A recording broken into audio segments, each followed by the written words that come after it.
Eh bien, bonjour à tous. Bienvenue sur Revenu et Cause pour ce nouvel épisode. Ravi d'accueillir Rodolphe de Spendesk aujourd'hui. Bonjour Rodolphe.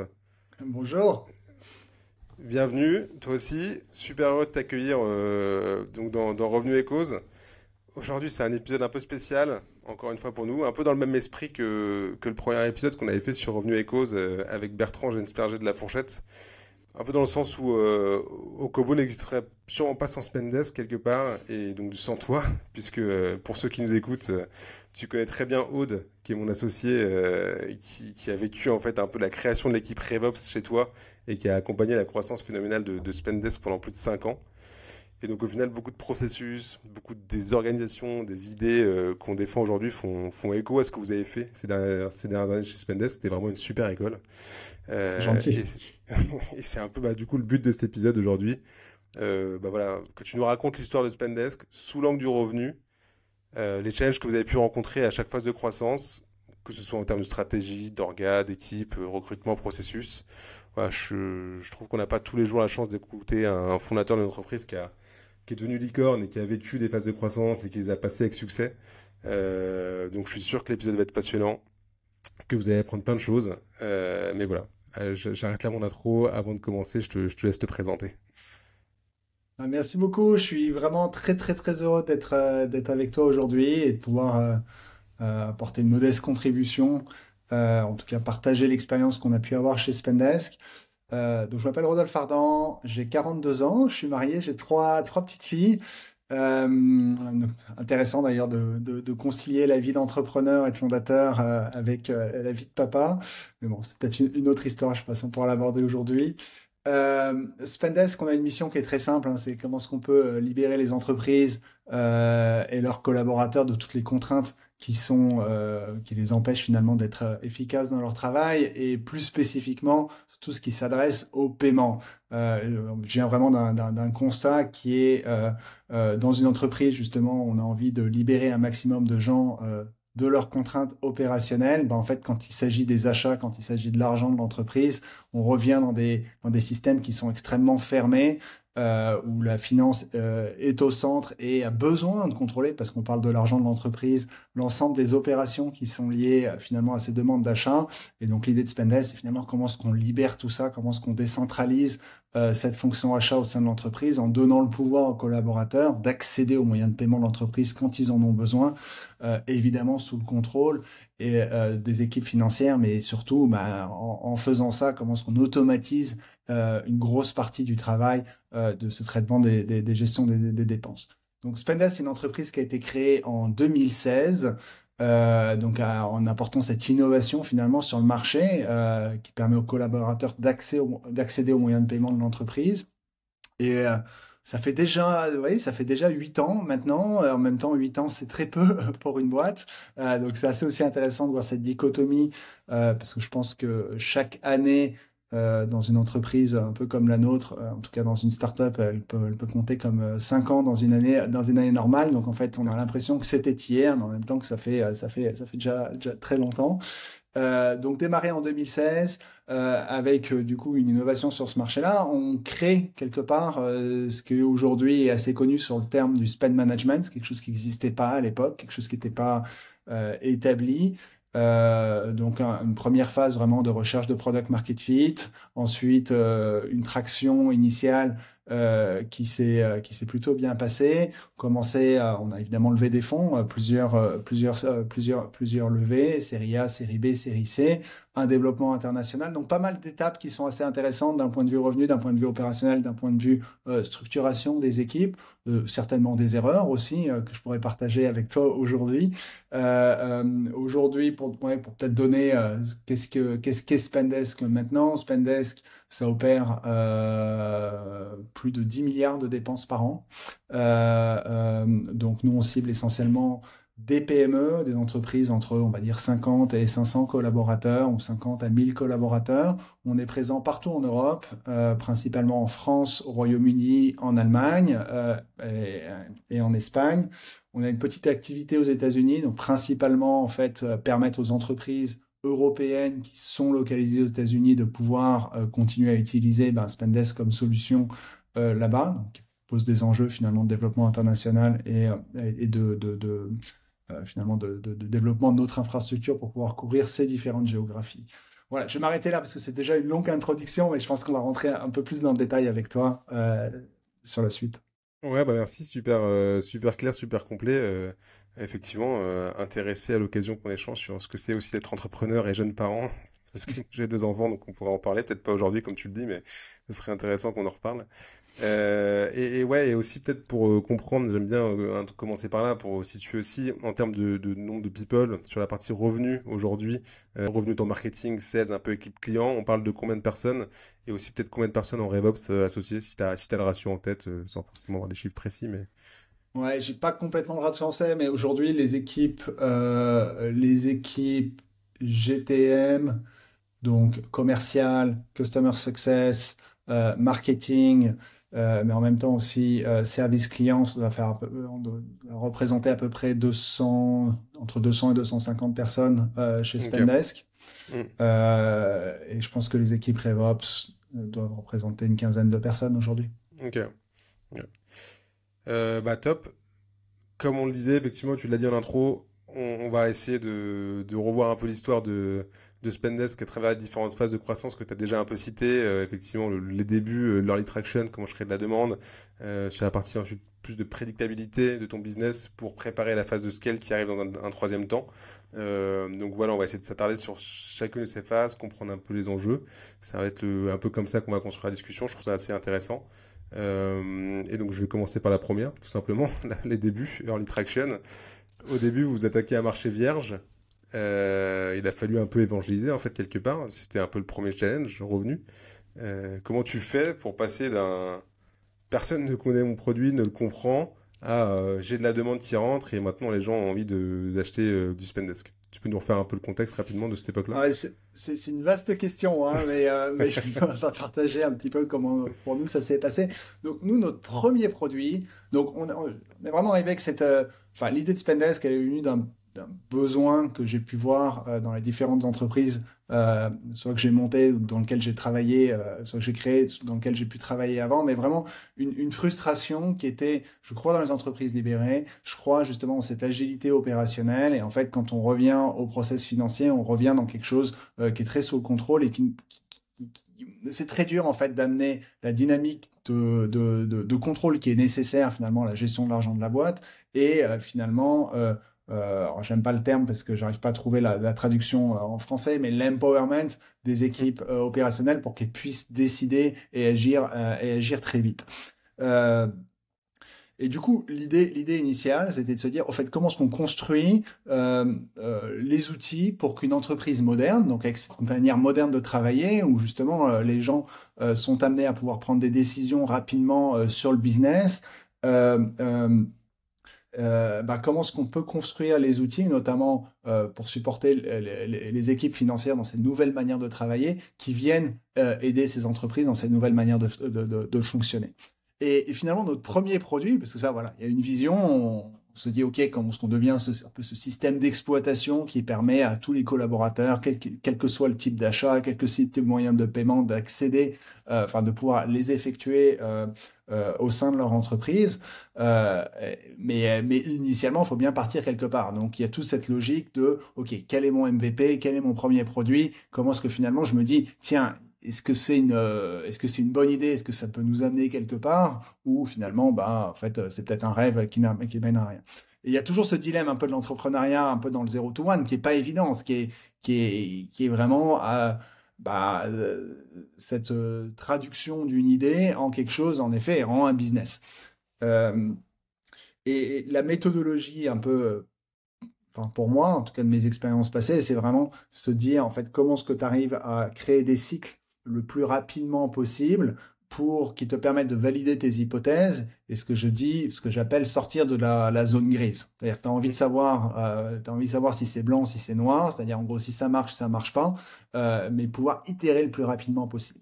Donc la première difficulté qu'on a eue avec Spendesk, donc notre premier produit, il était assez simple. Donc on a démarré, Spendesk, c'est une société qui a été démarrée avec le startup studio eFounders, qui maintenant s'appelle Exa.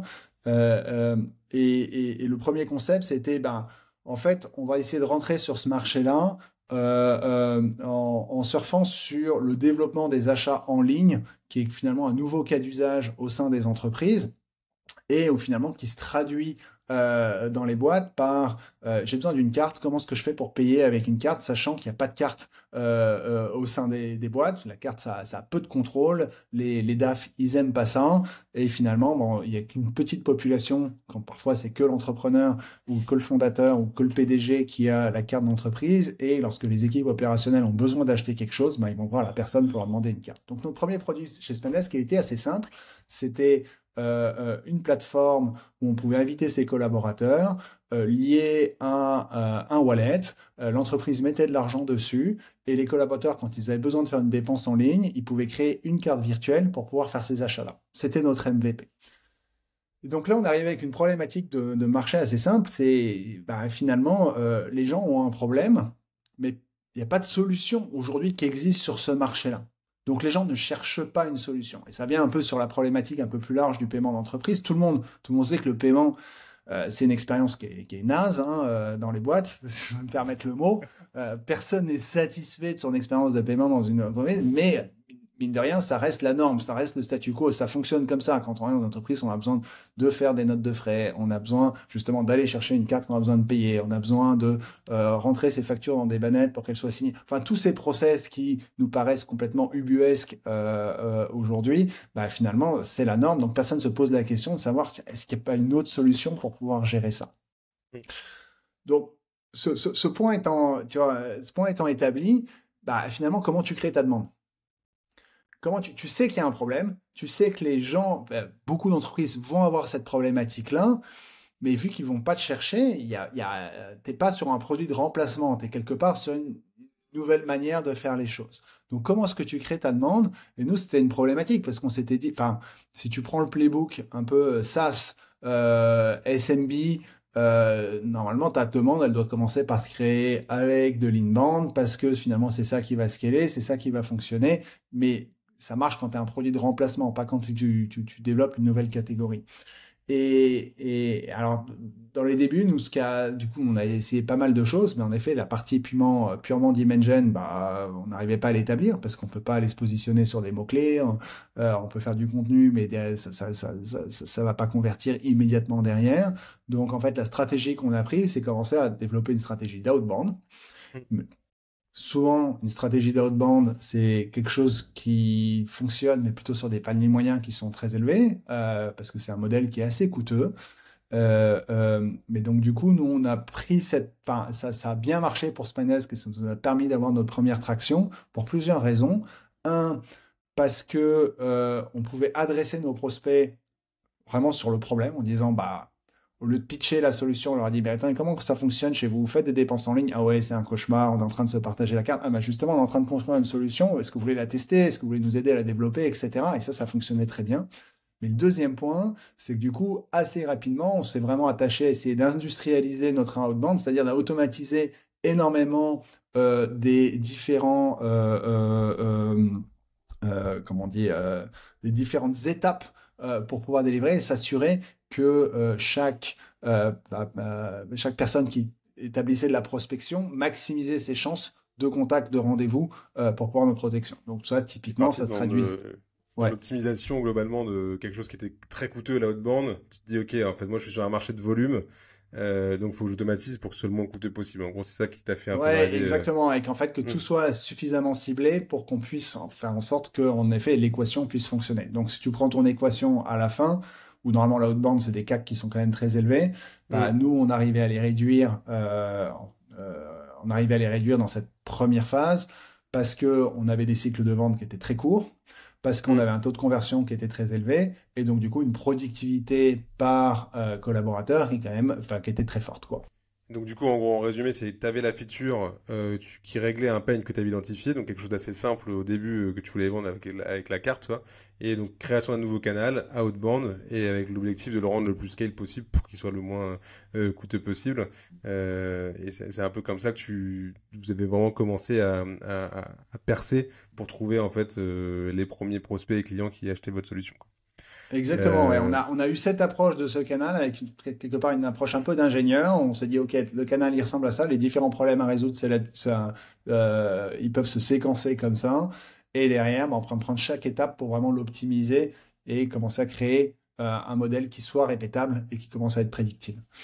Mais c'est sûr, enfin aujourd'hui ça paraît du bon sens pour tout le monde parce que l'outbound est devenu un canal prioritaire, mais à l'époque ça l'était pas. C'est ça que je trouve super Non. intéressant, c'est que vous avez inventé en fait un peu quelque part, où vous avez surfé sur la vague, enfin vous avez poussé plutôt la vague du gros un petit peu avec cette notion d'automatisation quoi. Donc comment t'as fait pour te dire ok, il faut que je recrute quel type de profil, comment je vais rendre en fait l'outbound un peu plus automatisé, c'est quoi concrètement les décisions que tu as prises à cette époque-là?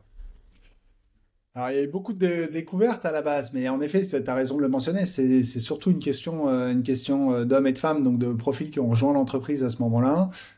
Il y a trois profils qui sont arrivés en tout début de l'aventure, Nicolas Marchais, Romain Dalmasso et Jérémy Goyot. Et tous les trois ont commencé à construire cette machine ensemble. Donc, Jérémy qui a porté justement son expertise du gros et qui l'a appliqué à l'outbound, donc avec vraiment tout le setup des outils d'automatisation, sa créativité pour se dire en fait comment est-ce qu'on va aller taper tel segment ou tel segment. Nicolas qui a une vision stratégique et d'ingénierie et une force de travail extrêmement massive pour pouvoir finalement construire cette machine. Et Romain qui lui est arrivé pareil avec une niaque très forte et chaque progrès ou chaque nouvelle étape qu'ils arrivaient à atteindre, finalement, ils commençaient à l'industrialiser et à la répéter dans d'autres systèmes. Ouais, ce qu'on voit de super intéressant, c'est que beaucoup des process ou des idées que vous avez eues à l'époque sont devenus des produits quelque part aujourd'hui et à disposition des autres entreprises qui du coup maintenant peuvent aussi bénéficier de tout ça. Donc on voit la force de ce projet-là tel qu'il a été designé à l'époque.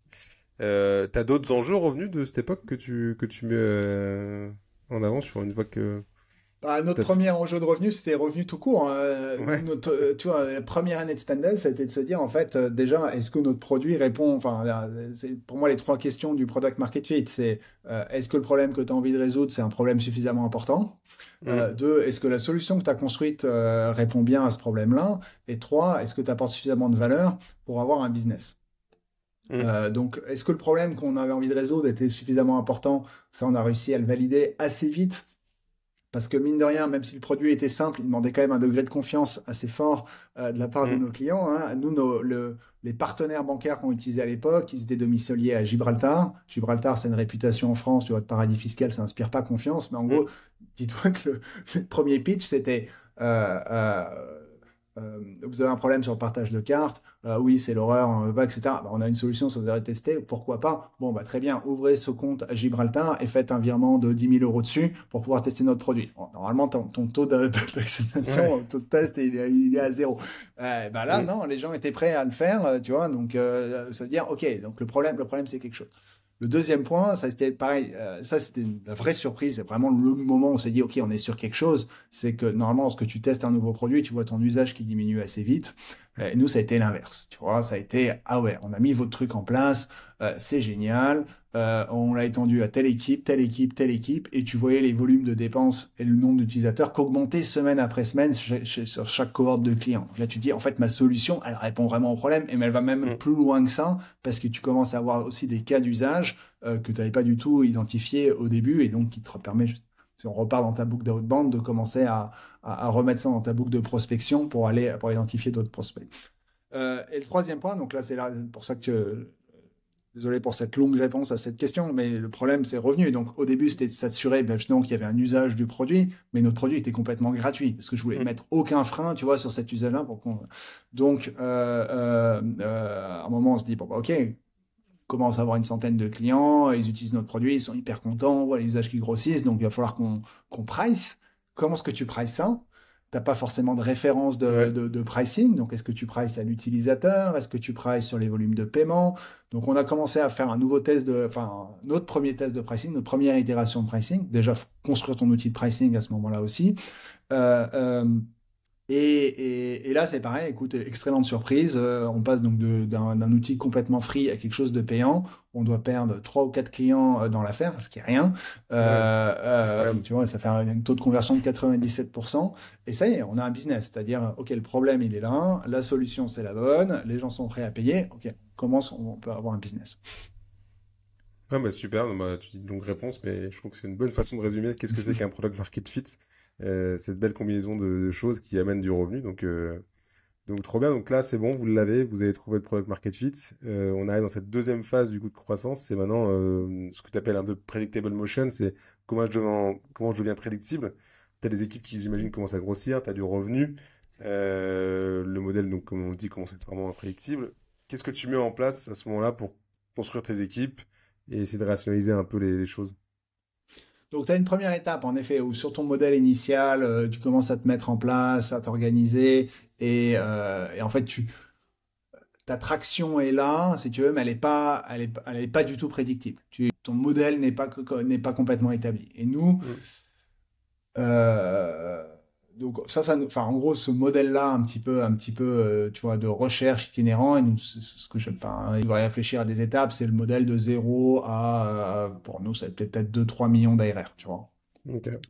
À 1 million d'ARR, on lève notre série A avec Index. Et c'est là où on commence à réfléchir. Donc, tu vois, sur une bonne lancée, sur une bonne traction, c'est là où on commence à réfléchir. OK, maintenant qu'on a des fonds, comment est-ce qu'en effet, la prochaine étape, c'est de se dire comment est-ce qu'on transforme cette early traction en quelque chose qui est prédictible. Et par prédictible, c'est est-ce que tu arrives avec un modèle où tu peux dire si j'augmente l'entrée, ma sortie va être tant.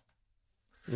Euh, et tu commences à rentrer dans cette phase-là où en fait, ouais, c'est ça, c'est de se dire en fait, est-ce que d'un mois à l'autre, en fonction des investissements que je fais, est-ce que j'ai tout de suite mon retour sur investissement? Donc, on a quoi? On a un premier produit et on a une première channel. Mais rien là-dessus, enfin, en tout cas, ta channel n'est pas du tout prédictible. Donc, tu arrives à un stade où tu es à peu près, on va dire, une trentaine, tu vois, de personnes. Tu commences à avoir peut-être 1 ou 2 pods commerciaux. Donc déjà, comment est-ce que tu structures ça? Mm. Est-ce que finalement tout le monde fait le même mode de travail, etc. Quels sont les outils qu'il va falloir commencer à industrialiser? Tous les différents tests, tu vois, qu'on a mis en place, ben finalement, c'est quoi le système Spendesk? C'est quoi la plateforme Spendesk? Et c'est là où on commence à construire la fonction RevOps, la fonction opération. Donc, j'avais parlé de Romain. Romain, il change de job et il passe du coup de sales.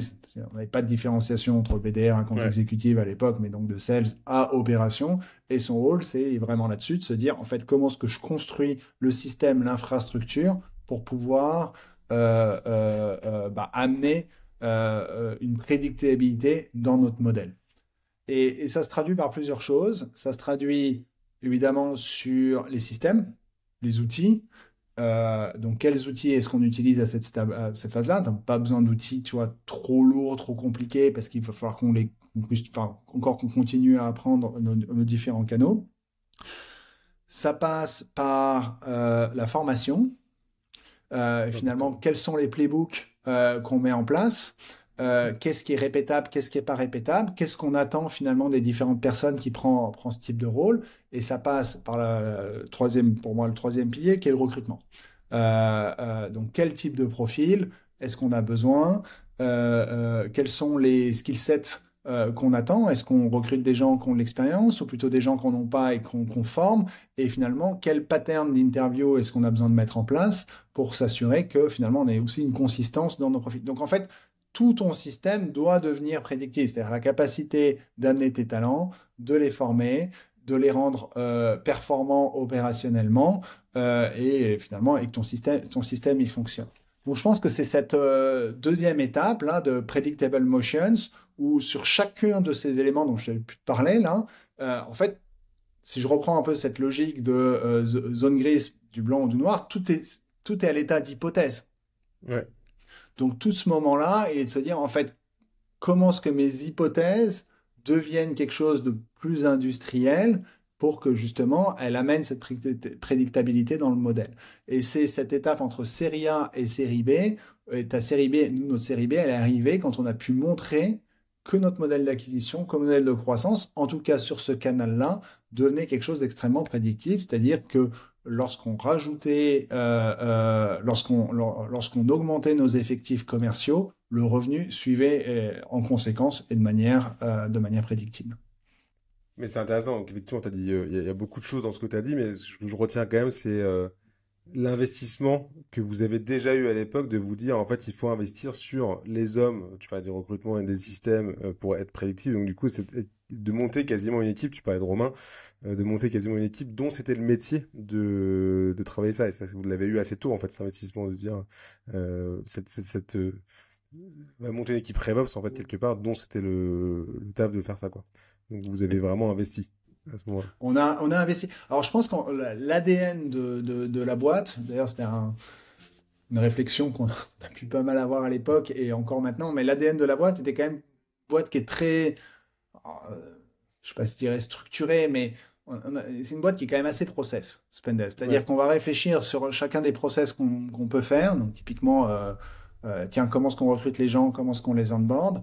Très, très tôt, on a défini nos grands principes et structuré des process qui étaient très solides. Notre premier process d'onboarding, alors qu'on était peut-être 8 personnes dans la boîte, c'était extrêmement bien documenté, extrêmement bien structuré, et ça nous a permis souvent de passer dans des étapes de scale ou des étapes où justement ça devient extrêmement chaotique, de manière peut-être un peu plus smooth que ce que j'ai pu Mm. voir dans justement d'autres entreprises au même stade, au même moment, pour qui c'était plus chaotique. Mais ça posait une autre question aussi, c'est qu'en fait, si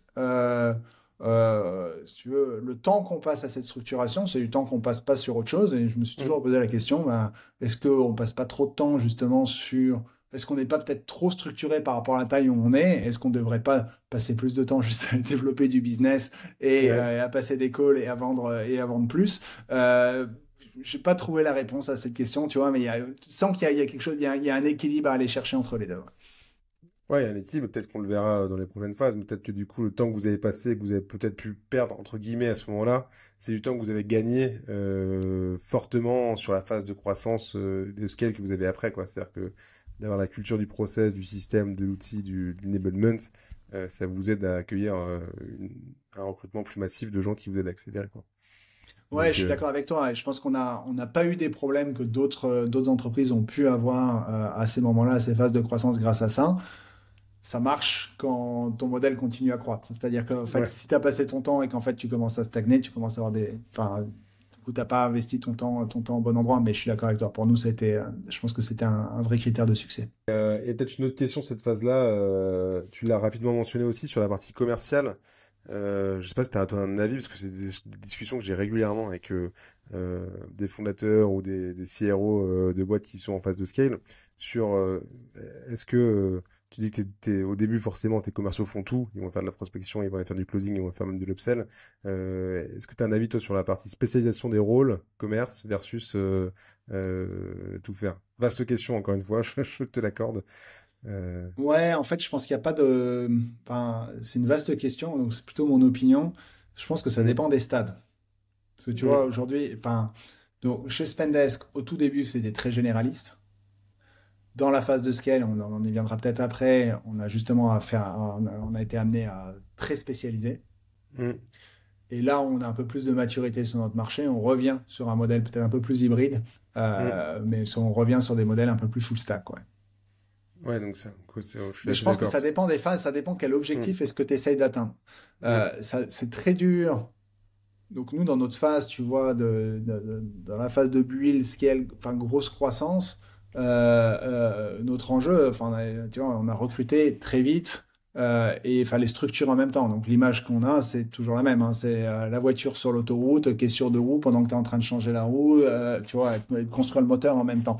Euh, Si tu as des rôles qui sont trop larges, c'est hyper dur d'onboarder, de ramp up suffisamment rapidement mm. les personnes. Donc, pour arriver à les mettre dans les bonnes conditions de succès, tu as un petit côté, en effet, très systémique du travail.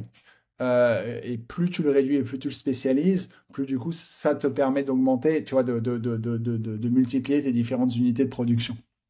Ouais, c'est ça. Donc c'est effectivement, tu cherches la productivité et le scale, tu as envie que les gens soient très clairs sur les objectifs. Et je pense qu'il y a aussi un enjeu d'organisation. Peut-être que les périmètres de chacun dans des équipes qui grossissent vite sont peut-être de plus en plus flous. Donc de limiter aussi, de donner du focus à chacun, ça aide en fait effectivement à l'efficacité, quoi. Bah écoute, non, très clair. Et donc du coup, on va attaquer cette troisième phase qui est la partie scale. Qu'est-ce qu'il y a eu comme changement profond de votre côté dans la manière de faire de l'acquisition, peut-être de fixer des objectifs et de former vos équipes, parce que tu parles beaucoup de formation, d'enablement à cette partie-là, une fois que Ouais, bah t'es là, team. c'est là où il y a toute une nouvelle dynamique qui se met en place. Donc, c'est pareil, tu dois te réinventer un peu à ce moment-là. Tu commences Mhm. à avoir une problématique en effet, tu commences à avoir plusieurs pods. Donc, nous, on était structurés en pods, hein. Au début, un account exécutif et un onboarder CSM qui travaillaient ensemble, donc Mhm. toujours en pod. Et petit à petit, au moment où cette spécialisation a eu lieu, c'était un account exécutif avec un ou deux BDR ou SDR. Mhm. Pareil, un onboarder et ensuite un account manager. Tout ça, essayer de travailler ensemble en petite équipe pour pouvoir. Et en fait, notre modèle de croissance a été justement OK, on a un pod, on en fait deux, on en fait trois, on en fait quatre, on en fait cinq, mais toujours sur des unités qui étaient complètes. Il y a une première étape dans cette phase de scale, qui est souvent assez difficile. Euh, c'est qu'à un moment, tu te dis, bah, il va falloir commencer à avoir une structure managériale. Mhm. Souvent, tu l'as pas. Enfin, tu vois, l'image que je donne d'une organisation qui grossit, c'est qu'au début, enfin, mais qu'il y a pas mal, il y a pas mal de connotations, même sur les relations sociales entre les gens. Au début, tu es un peu une famille, hein, tu travailles tous autour d'une table. Enfin, finalement, les dynamiques, la communication est très fluide, les dynamiques sont simples. Ensuite, au bout d'un moment, tu deviens une tribu, tu commences à avoir des codes culturels qui sont assez forts, des manières de fonctionner. Ta tribu, elle devient un village, à un moment, elle devient une ville. C'est pas du tout les mêmes structures sociales Mhm. qui se mettent en place et les mêmes dynamiques qui doivent se mettre en place. Sur les équipes, du coup, revenus, bah, ça a été ce moment-là un peu OK, comment est-ce qu'on structure ça? C'est quoi un team lead? C'est quoi un manager? C'est quoi un directeur? On savait rien. Et c'est une période où on s'est fait accompagner. On a fait venir du coup des coachs qui nous ont coachés sur justement c'est quoi les bonnes structures, enfin comment est-ce qu'on manage, comment est-ce qu'on se forme au management, notamment sur un floor de sales, et comment est-ce qu'on anime une force commerciale, quelles sont les Mhm. problématiques qu'on va avoir, parce que à partir du moment où on commence à avoir, bah, en effet, plusieurs pods, plusieurs équipes commerciales, finalement, comment est-ce qu'on se partage la pipeline, comment est-ce qu'on crée la pipeline, comment est-ce qu'on évite qu'on crée des dynamiques où les gens essayent de se battre parce qu'ils n'ont pas, par exemple, pas assez à manger, hein, euh, d'un point de vue commercial Ouais. sur cette image-là.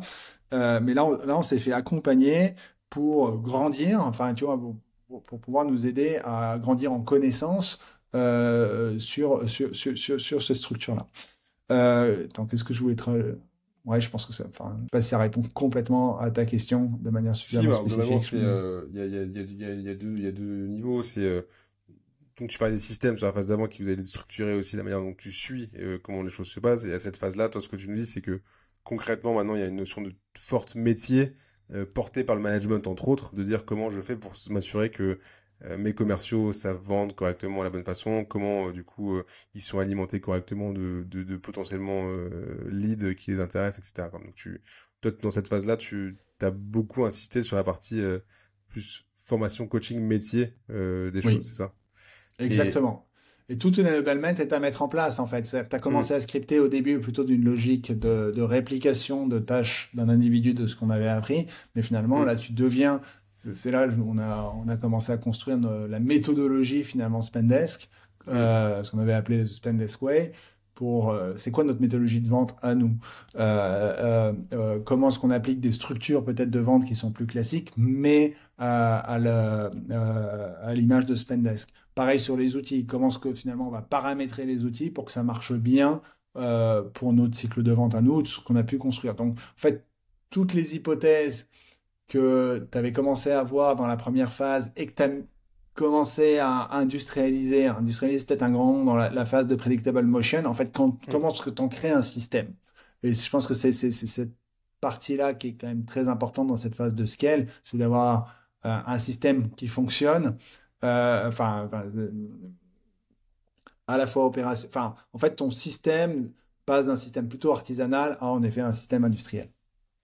Ouais, t'as une vraie notion, je pense, de standardisation aussi dans les choses que tu fais, quoi. Exactement. C'est le Faut terme que je cherchais. standardiser pour s'appuyer sur ça, pour pouvoir faire en sorte que tout le monde comprenne ce que tu appelles the Spendesk Way, sur comment vendre, comment remplir le système, quel process, à quel moment je dois intervenir dans le process, etc., que ce soit le plus clair possible, quoi. Donc là, tu adaptes les choses. Et j'imagine qu'aussi, c'est peut-être le moment où tu investis encore un peu plus, peut-être sur les RevOps qui ont leur rôle à jouer dans cette notion de standardisation aussi et auto-information. Je sais pas si Ah l'équipe bah elle super grossit important, beaucoup. c'est eux Hmm. qui sont honneurs de ce sujet-là, si tu veux. Donc eux, ils sont Hmm. honneurs de ce système. Donc si tes RevOps ne sont pas en amont de phase, de bien avoir le modèle en tête sur le modèle de fonctionnement, sur quel est le modèle qu'on a envie de construire, c'est eux qui doivent aller driver cette impulsion pour s'assurer, en effet, que les équipes opérationnelles puissent avoir, tout ce dont ils ont besoin pour pouvoir délivrer leur performance. En fait, cette méthodologie, cette standardisation, dans tout ce qu'on a cité avant, ils sont vraiment responsables de faire en sorte que ça soit carré pour tous les métiers, quoi. Exactement. Euh, il y a aussi peut-être quelque chose dans cette phase de scale, là, j'imagine qu'à un moment donné, tu as aussi peut-être besoin de te réinventer, parce que du coup, là, on parle beaucoup de comment je passe à l'échelle, comment j'accélère, comment je fais en sorte que ma façon de vendre fonctionne. Mais du coup, pour encore aller plus loin, une fois que ça s'est fait, tu as peut-être de nouveaux canaux d'acquisition, l'international, je sais pas, d'autres façons d'aller chercher du business, quoi. Alors, tu as plusieurs choses, ouais, tout à fait. Il y a un moment où, euh, si tu veux continuer à faire x2 en croissance, ou en tout cas suivre ce type de traction, c'est de plus en plus dur. Tu as naturellement des rendements qui sont décroissants. Mm. Et typiquement, nous, sur notre canal principal, qui était le canal d'outbound, c'est un canal qui est très dépendant de l'humain. Mm.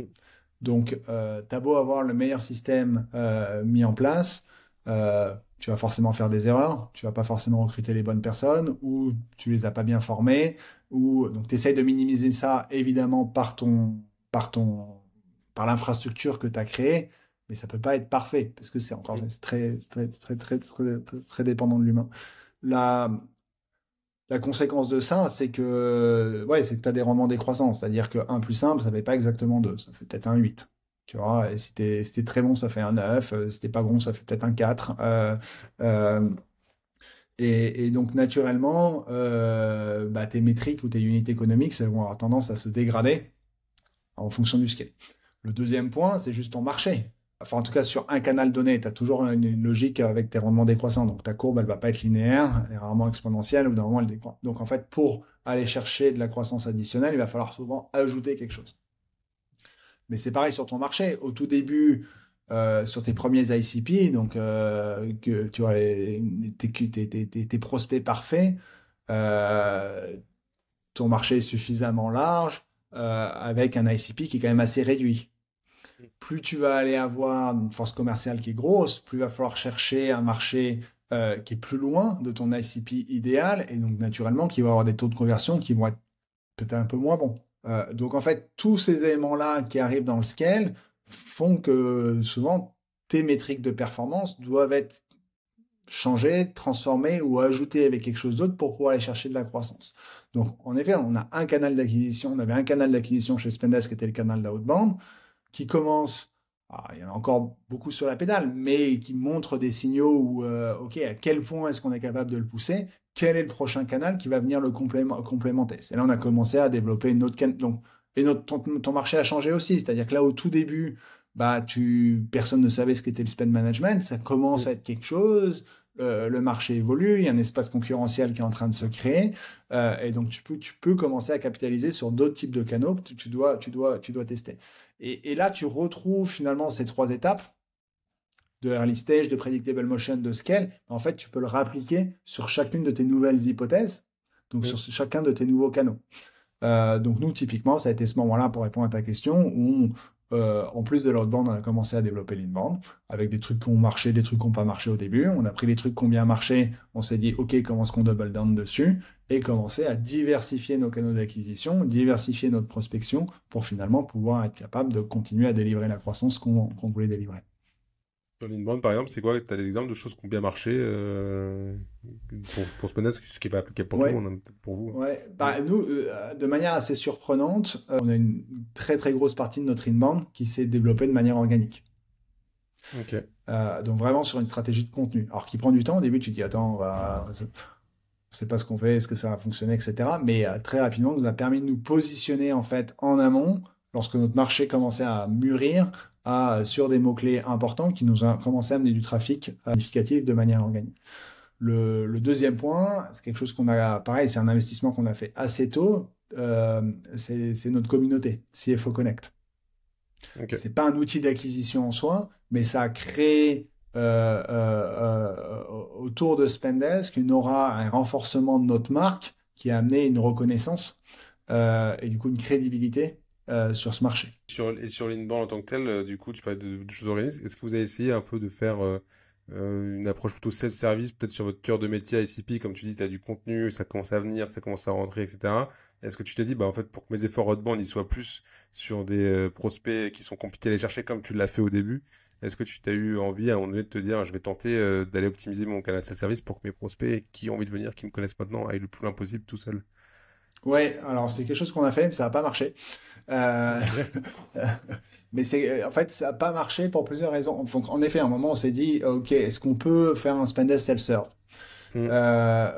pour certaines typologies de clients et notamment du coup les segments qui sont les plus simples. Donc, en vrai, enfin, ça marche jusqu'à un certain point du funnel, c'est-à-dire que les gens sont convaincus et du coup ils veulent une démo, mais il y a un moment ils veulent parler. En tout cas, les équipes financières qu'on cible, ils ont besoin de parler à un humain pour comprendre à quel point leur process risque d'être modifié ou changé, ou finalement comment est-ce qu'ils vont adapter leur process avec Spendesk.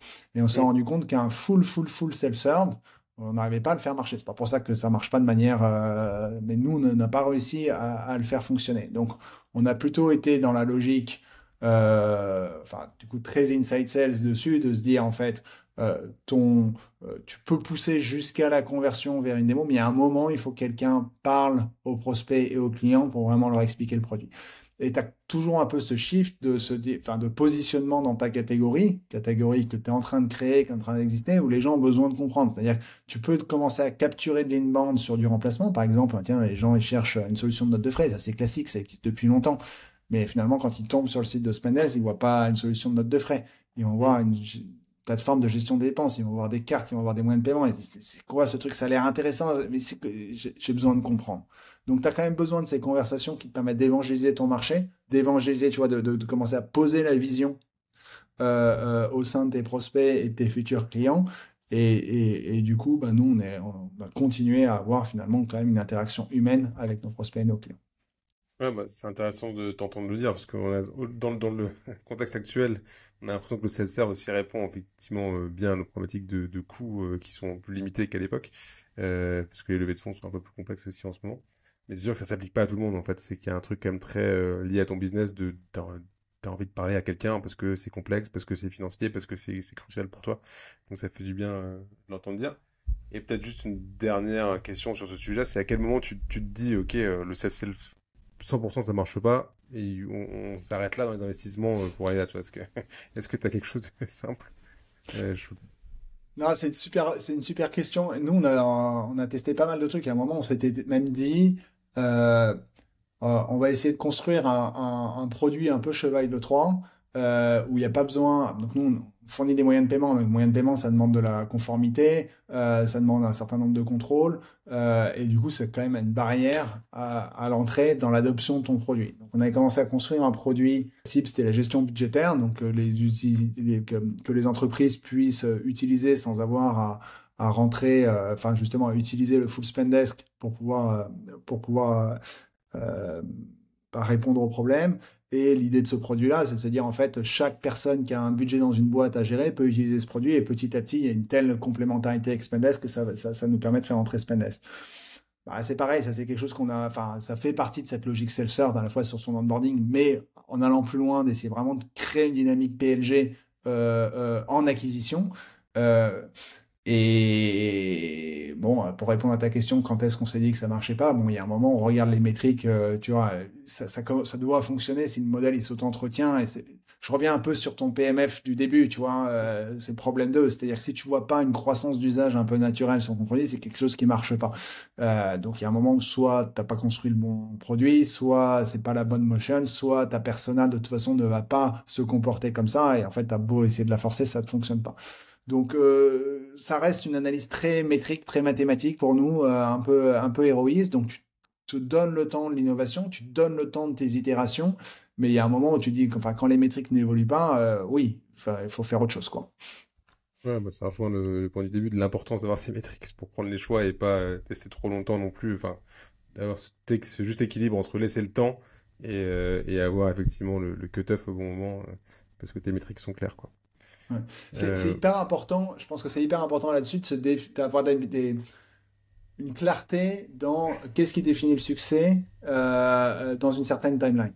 mm, C'est un peu comme ça que nous on met nos projets au début. On se dit tiens, on a cette idée. Bon, ça paraît génial ou pas génial. Enfin, c'est pas génial, c'est bâché tout de suite, mais elle paraît hyper intéressante. On a envie d'y aller.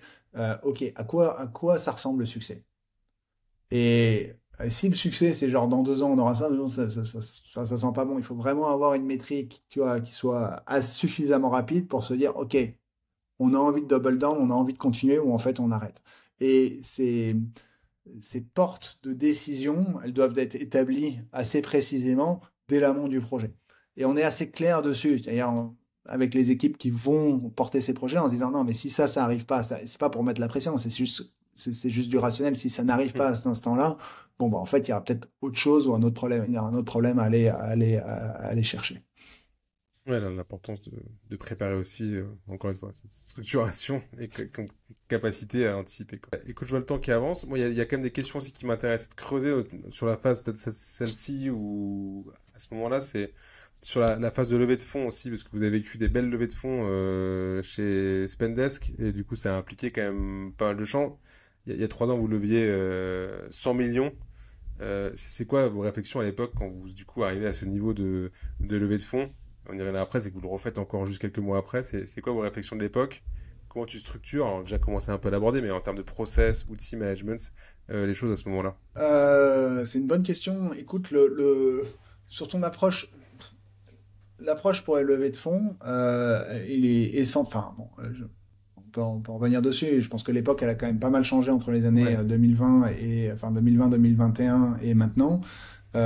À l'époque, il y a quand même une logique de se dire, en tout cas d'investissement, qui se dit en fait, s'il y a de l'attraction, s'il y a un marché, s'il y a le bon produit, ok, on peut aller chercher du capital pour essayer d'aller prendre ce marché le plus rapidement possible. C'est un peu cette croissance à tout prix dans lequel Spendesk était, hein, parce que les métriques sont là, le produit est là, les clients sont contents, on a des canaux qui sont prédictibles, pardon, donc on peut mettre de l'argent en entrée pour pouvoir aller chercher, enfin accélérer la croissance. C'est vraiment cette logique, c'est vraiment la logique d'hypercroissance. Donc nous, nos levées de fonds, elles sont vraiment dans elles s'inscrivent vraiment dans cette stratégie et cette dynamique de se dire, en fait, avec ce capital, je peux me mettre en ordre de bataille pour pouvoir aller chercher plus de croissance que je pourrais le faire si j'avais pas ce capital-là. Euh, euh, c'est toutefois un exercice qui est difficile Mm. de faire une levée de fonds. Ça demande beaucoup de structure, une belle histoire à aller construire, des faits pour aller baquer cette histoire-là. Donc finalement, on peut très bien se dire, tiens, j'ai envie d'aller, j'en sais rien, conquérir le monde, mais derrière, les unit economics du business ne sont pas là, donc en fait, ça sert à rien. Donc, en fait, à chaque étape de l'investissement, il faut s'assurer que finalement que le business suit bien et qu'on puisse injecter ce capital dans la croissance de l'entreprise. Après, chaque milestone d'investissement en effet, ouvre de nouvelles portes et de nouvelles dynamiques. Donc, là, il faut se poser les bonnes questions en se disant, en fait, vers quoi est-ce qu'on investit, quelle sera la prochaine étape de structuration et finalement, comment est-ce qu'on va déployer ce capital.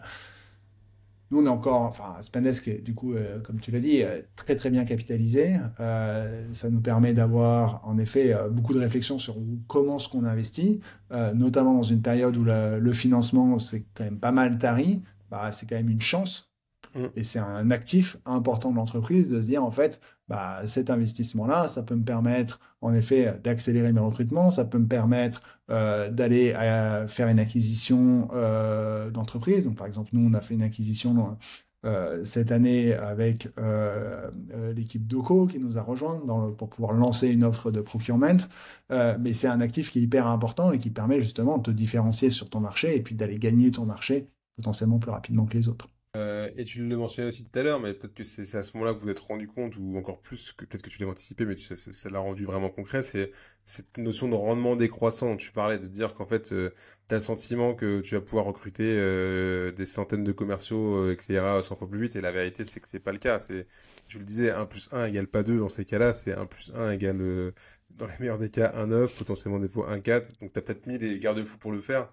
Mais ça, tu l'as vraiment vécu à ce moment-là ou tu l'avais quand même anticipé Non, il y a avant? des choses que tu anticipes et des choses que tu n'anticipes pas, notamment, alors c'est assez classique, donc, te dire, ok, j'en sais rien, tu as ton modèle, tu as ton business plan, tu te dis, j'ai un modèle prédictible, je mets tant de, par exemple, avoir tant de commerciaux, donc du coup, ça va générer tant de revenus, ça marche Mmh. pas. Un, parce que il faut les recruter. Et en fait, souvent, tu sous-estimes ton temps de recrutement sur les personnes, donc déjà, tu commences à potentiellement être en retard sur ton business plan. Deux, il faut les former, donc en fait, tes temps de ramp-up, c'est pas la même chose quand tu dois ramp up 3, 4 personnes par mois que lorsque tu dois ramp up 20, 30, 40 personnes par mois Ouais. ou par quarter. C'est pas du tout la même infrastructure, c'est pas du tout les mêmes systèmes qui doivent mettre en place, c'est pas les mêmes équipes en plus qui doivent les recruter, à mettre en place pour pouvoir recruter et former ces personnes-là. Rien que ton équipe, en fait, le premier truc, on s'est rendu compte en se disant, ah, en fait, on veut faire passer l'équipe commerciale de A à B. Mais on n'a pas assez de recruteurs. Comment on fait, quoi? En fait, on aurait déjà dû anticiper avant qu'il aurait fallu faire grossir l'équipe de recrutement pour être capable d'atteindre nos objectifs commerciaux derrière. Donc ça, c'est le premier point. Et le deuxième point, en effet, sur ces rendements décroissants, donc un problème d'anticipation. C'est un premier point. Tu veux accélérer tu veux pousser sur l'accélérateur, mais en fait, t'as pas forcément suffisamment rempli ton réservoir pour pouvoir y aller. Le deuxième point, c'est sur ces rendements décroissants. Il y a des problèmes qui sont hyper durs à anticiper, que nous, on ne savait pas, mais qui va te dire, en fait, c'est du bon sens, vous auriez dû savoir. Mais par exemple, à partir du moment où tu as une force commerciale qui devient grosse, il y a quand même des enjeux de territorialité, tu vois, à mettre en place. Qu'est-ce que ça veut dire dans tes systèmes? Qu'est-ce que ça veut dire dans tes outils? Est-ce qu'il faut commencer à spécialiser une partie de ta force commerciale sur un certain segment ou sur un autre, Mmh. ou sur une certaine industrie ou sur une autre? En fait, toutes des problématiques que tu n'avais pas quand tu étais petit parce que tout le monde pouvait faire un peu tout. Mmh. Là, en fait, cette spécialisation, elle n'est pas uniquement sur le métier, elle peut être, en effet, sur ton industrie, sur ta manière de vendre. Et en fait, toute cette complexité qui se met en place, c'est quelque chose qui se passe souvent facile à appréhender quand tu l'as jamais vécu. Dans tes recommandations, il y a cette notion de territorialiser aussi, respécialiser un peu les choses pour justement aider encore les gens à être plus efficaces et de redécouper en fait en petits bouts la grosse masse de personnes que tu es en train de recruter aussi, quoi. Oui, Ok. parce qu'en fait, en fait, tu rencontres des problèmes opérationnels que tu n'avais jamais rencontrés avant.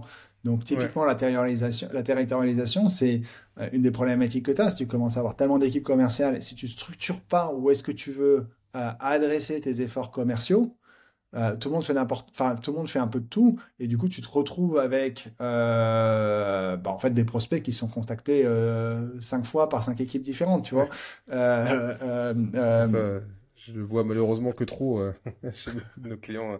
Non, mais c'est vrai, c'est que du coup, ça nécessite de se réinventer, de repenser les choses de telle manière à ce que ça n'arrive pas. C'est pas magique, quoi. C'est ça qui est important de comprendre. C'est pas juste de recruter les gens qui vont faire que c'est magique. L'autre question que j'avais, c'était peut-être aussi sur la différence de contexte que tu as commencé à mentionner rapidement. C'est, vous avez fait ces deux levées de fonds, donc encore une fois, vous avez accéléré vite. Aujourd'hui, l'environnement est beaucoup plus contraint dans cette levée de fonds. Est-ce que tu notes quand même une vraie différence d'efficacité dans ta capacité à aller chercher de la croissance, malgré le fait que tu n'arrives pas à lever de fonds, ou le fait d'opérer dans un environnement contraint aujourd'hui t'oblige peut-être aussi à être plus sharp ou plus précis dans ce que tu fais, mais te pousse aussi à être ou peut-être aussi créatif que tu as pu l'être au début. Mais ouais, je pense que, oui, c'est vrai.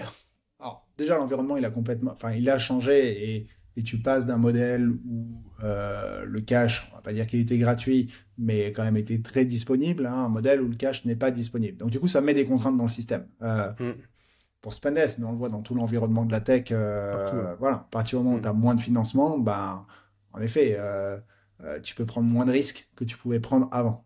Ton financement pouvait financer du risque, donc des hypothèses qui n'étaient pas forcément validées, sur lesquelles tu dis, bah, ok, on y va, c'est pas grave. Là, tu peux pas forcément te le permettre tel que tu le permettais avant. Mm. Donc ça c'est un premier élément. Je pense que tout le monde est en train et Spendesk y compris, hein, d'avoir une trajectoire de croissance profitable, tout simplement. Un, parce que c'est comme ça que tu crées une boîte sur le long terme. Et deux, parce que tu ne peux plus dépendre aujourd'hui, tu ne peux plus prendre le risque pour ton entreprise de dépendre d'un potentiel financement futur, surtout à une taille d'organisation telle que la nôtre. Mm. Donc, tu dois t'adapter à ce nouvel environnement. Le troisième point, c'est qu'en fait, cet environnement, c'est pas que sur la tech, c'est partout. Nous, on le Mm. voit bien parce que finalement, on voit les dépenses de nos clients, on comprend les dynamiques de dépenses de nos clients. Donc, on voit même en amont de phase, finalement, comment ce que le tissu des PME en Europe se comporte. Bon, on sent qu'il y a une pression des marges partout, une pression sur le cash partout. Donc, encore une fois, moins d'investissement, moins d'appétence au risque. Ça se traduit par une diminution de tes achats, une diminution de tes dépenses, et donc tu as un cycle récessif économique qui est en place. Donc ça se traduit par les gens, ils achètent moins, hein, parce que tu as des restrictions budgétaires, donc forcément ça impacte aussi la manière dont tu peux vendre ton produit. Les gens, ils vont faire plus attention à ce qu'ils utilisent, donc tu as tes churns qui ont tendance à augmenter. On voit bien dans toute l'industrie du software aujourd'hui où ouais, on aime bien votre service, en fait il est hyper utile, mais vous savez quoi, moi on m'a demandé d'économiser 50 000 par mois, vous étiez le quatrième dans la liste et j'en garde que trois, quoi, tu vois. Donc je pense Ouais. que tout l'écosystème aujourd'hui est un peu confronté à ça, qui demande à ta question, en effet, une sorte de concentration, de focus sur, OK, qu'est-ce qui est important aujourd'hui? Qu'est-ce qui amène de la valeur aujourd'hui? Qu'est-ce que j'aimerais faire peut-être demain, mais en fait aujourd'hui je peux pas le faire. Mais voilà, je pense que c'est la vie et tout le monde est confronté à ça. Ouais, clairement, je pense que là, on le vit tous. Mais ce qui est intéressant, c'est comme tu dis, c'est de voir que c'est une autre façon d'opérer, c'est une autre façon de penser, c'est une autre façon d'aborder la croissance, entre guillemets, mais c'est pas pour autant moins efficace. Non, en tout cas, je pense que on a fait bien le tour de l'histoire de Spendesk. J'espère que vous avez appris plein de choses. Nous, on finit toujours par trois petites questions signatures que je pose à chacun de mes invités, un peu concrets pour aider les gens à avoir des choses sur lesquelles s'appuyer en sortie d'épisode. La première question, c'est est-ce que tu as un concept, un framework, une réalisation, je sais pas, qui a un peu changé ta manière de manager ou que tu implémenterais dans chacune des boîtes que tu pourrais monter aujourd'hui? Une bonne question. Une réalisation. Je pense qu'une réalisation, je sais pas si c'est une réalisation, un framework, c'est ma formule magique. Ma formule magique, euh, elle n'est pas forcément immédiate à implémenter, mais le succès, pour moi, c'est la multiplication de deux choses, notamment dans notre environnement d'innovation. C'est l'amour des clients, fois la vélocité. C'est-à-dire que et quand tu réfléchis à ça, finalement, et que tu priorises tes différentes actions vis-à-vis de ces deux dimensions, ça te permet d'accomplir pas mal de choses parce que la première, c'est de se dire en fait, qu'est-ce que dans ce que je fais amène de la valeur ou de l'attachement ou en tout cas de la satisfaction à mes clients. Et ça, c'est l'hypothèse. C'est l'hypothèse que tu as tout le temps en besoin d'aller chercher. Si c'est pas le cas, déjà, tu peux l'éliminer. Mais la deuxième dimension, c'est de dire en fait, quelle vélocité est-ce que je peux avoir pour pouvoir en amener plus? Et en fait, quand tu structures tes process, tes systèmes, ta manière de faire les choses autour de ces deux dimensions de ton équation, sur le premier point, c'est comment je peux amener plus de valeur, plus de satisfaction à mes clients en permanence, et sur le deuxième point, comment je peux aller plus vite, Ouais. comment est-ce que je peux faire mieux. En fait, pour moi, c'est l'équation du succès. Donc c'est au cœur de ton mode de pensée. Voilà. Euh, L'autre question, c'est ouais, une erreur que tu as pu faire, peut-être dans ta carrière, qui t'a coûté le plus cher, ou enfin, est-ce que tu as quelque chose en tête, parce que tu parlais des erreurs à un moment donné. Mais il y en a plein, il y en a tout le temps. Je pense que celle qui m'a coûté, je pense que celle qui m'a coûté le plus, enfin, que je regrette, en fait, mon plus gros regret dans ma carrière, d'un point de vue pro, hein, c'est lorsqu'on a vendu ma première, moi, mon parcours sorti d'école, j'ai monté une première boîte qui a été revendue. Espenes, c'est ma deuxième entreprise. Lorsqu'on a vendu notre première entreprise, en fait, je me suis vite ennuyé post-revente. j'arrivais pas, enfin voilà, je m'ennuyais, j'apprenais pas grand-chose. Et je pense que mon erreur, ça a été de me dire, attends, mais j'ai un earn-out, je vais attendre pour toucher mes sous. Et du coup, être prêt à ne pas apprendre grand-chose pendant une certaine période, versus de se dire, en fait, et en fait, cette équation-là, c'est-à-dire se dire que les sous étaient plus importants que l'apprentissage. Enfin, Ouais. je l'ai pas réalisé à ce moment-là, mais je pense que c'est la plus grosse erreur parce que notamment entre 30 et, bon, tu vas me dire c'est vrai dans toute la vie, mais dans cette période de ta carrière entre 30, on va dire, et 40, 45, c'est tellement important. Et il y a peu de temps et Ouais. c'est ça qui aura le plus de valeur à terme. Donc voilà, pour moi c'est peut-être mon plus gros regret, c'est de me dire en fait j'aurais dû juste claquer la porte le plus rapidement possible et aller reconstruire un business ou faire autre chose sur lequel j'aurais continué à me développer et à apprendre. Signé. Merci pour cette transparence. Et du coup, effectivement, la dernière question, c'est un contenu, un livre, un documentaire, peut-être un podcast, quelque chose de consommable, facile, qui t'a le plus apporté ces derniers temps. Un bouquin qui est toujours sur ma table et auquel je reviens régulièrement, c'est High Output Management d'Andy Grove. C'est intéressant parce que je crois que le bouquin a été écrit dans les années 70. Ok. Donc Andy Grove, c'est l'ancien CEO d'Intel. Et les principes de management, enfin de compréhension finalement des dynamiques, les principes fondateurs de qu'est-ce qui fait qu'une unité, qu'une boîte, qu'une organisation fonctionne sont dedans ils sont très très bien écrits et ouais, c'est un bouquin auquel je reviens souvent quand j'ai besoin de reprendre du recul sur mon organisation, sur l'entreprise. Ouais, bah, de toute façon, c'est vrai que les problématiques sont les mêmes depuis des années et c'est vrai que c'est intéressant de se rendre compte que l'expérience, malgré tout, nous fait revenir à des choses qui étaient vraies à l'époque et qui sont toujours vraies. Donc, bah, merci pour ces partages-là et bah, merci surtout pour l'échange. Je trouve ça super intéressant. J'espère que vous qui nous écoutez, vous avez appris beaucoup de choses et merci pour la transparence de nous avoir raconté l'histoire de Spendesk. C'était top. J'espère que tu as passé un bon moment aussi. Et en tout cas, et bah, au plaisir de vous réécouter, que vous veniez réécouter les épisodes de Revenu et Cause pour une fois. Et Rodolphe, au plaisir de te réinviter pour échanger sur autre chose. Peut-être paternité et entrepreneuriat, on ne sait pas. Écoute, ce sera avec plaisir en tout cas, j'ai passé un très bon moment. Ouais, merci beaucoup Rodolphe, à très bientôt et à très bientôt à tous.